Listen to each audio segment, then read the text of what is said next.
Hello everyone, Justin Adkins here for Scrapbook.com, and today I'm going to be sharing with you a card that incorporates lots of fun textures, so let's get to it. I'm using some Distress White Heavy Stock for all of my Distress spray stains. So I'm going to go ahead and I'm going to take my Heavy Stock and cut it down to 6 inches square. That way it's going to fit perfectly into my cut and emboss folder. I do have a small scrap I'm going to set aside and save for later as well.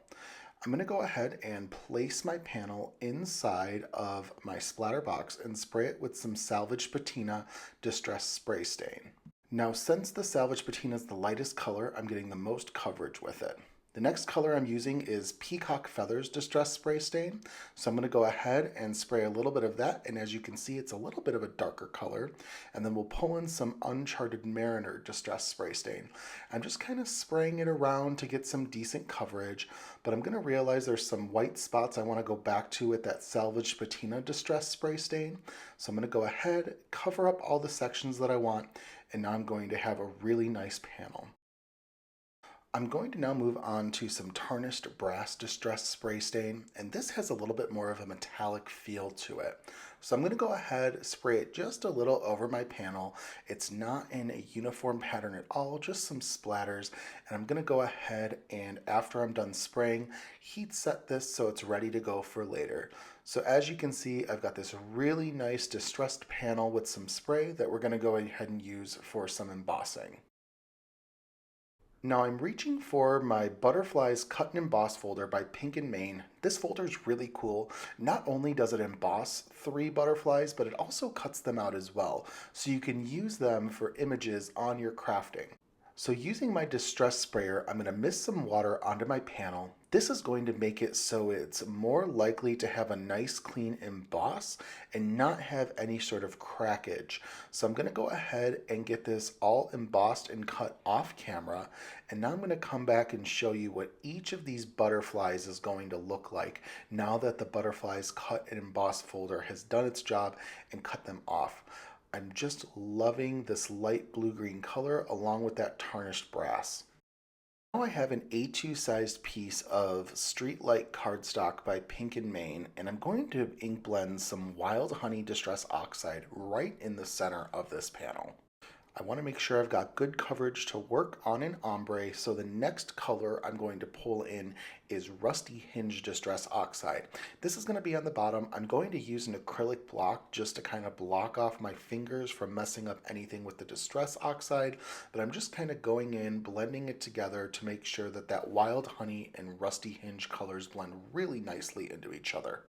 I often refer to ink blending as kind of a pushing and pulling of inks, so I'm pushing it out with some of that Wild Honey Distress Oxide to get a great blend. To add some texture, I've grabbed the Basket Embossing folder by Pink and Main.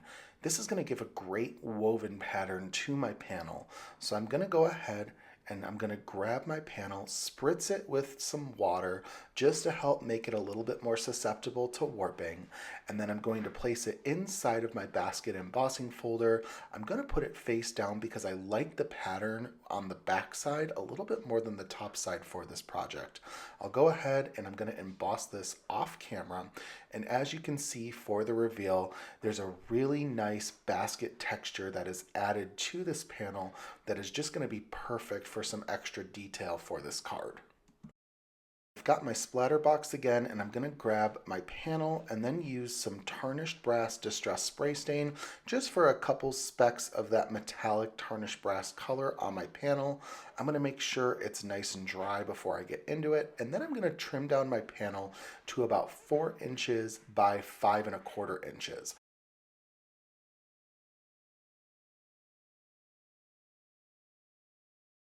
Now I'm going back to that scrap piece of Distress Heavy Stock and some Uncharted Mariner Distress ink.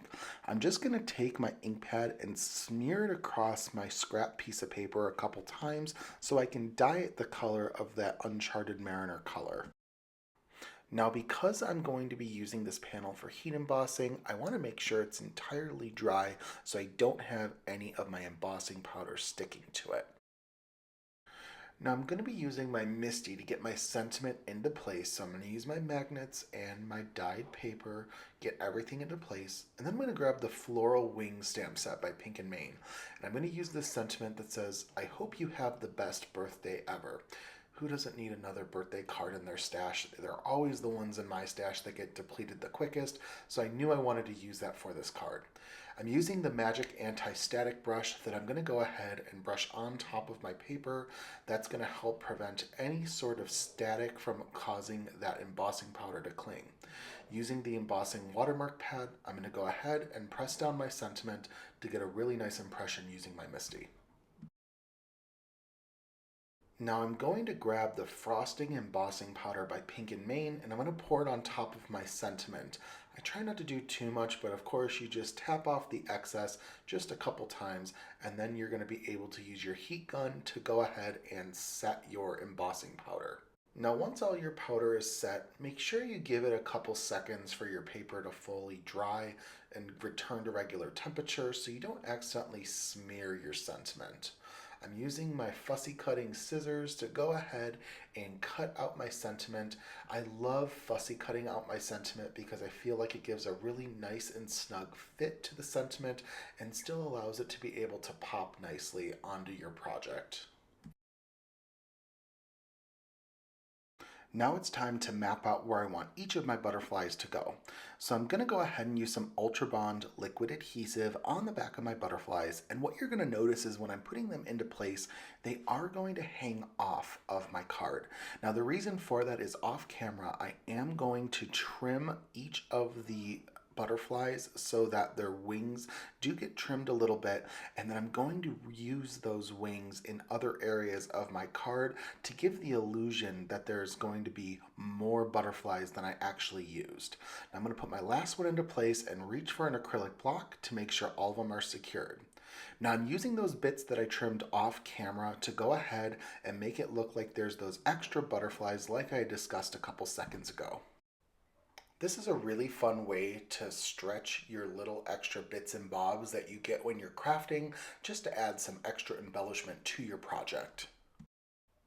Now, of course, I'm using my acrylic block to secure everything down, and then just trimming the edges with my scissors to make sure that everything is nice and flush to the edge of my blended up card panel.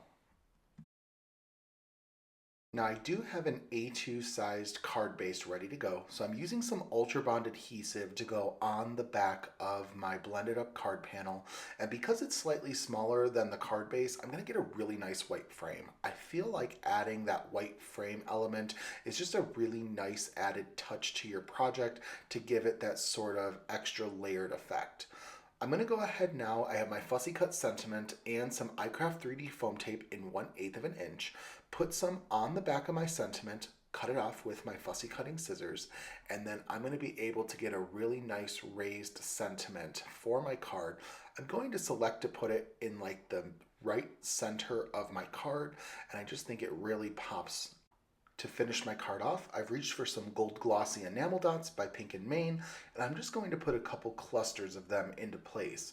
The gold color plays really nicely with that tarnished brass distress spray stain that we used earlier, so I love that it plays off some other elements in the card. So I'm going to finish off with one last cluster of 3 in the lower left-hand portion of my card, and then there you have it. You've got a card filled with so much texture and shine that I know is going to make your loved ones smile on their special day. Now, thank you so much for tuning in, you guys. Once again, I'm Justin Adkins. You can find me on Instagram at JustANoteByJustin, along with my blog on www.JustANoteByJustin.com. Thank you so much for tuning in, and have a great day. Goodbye.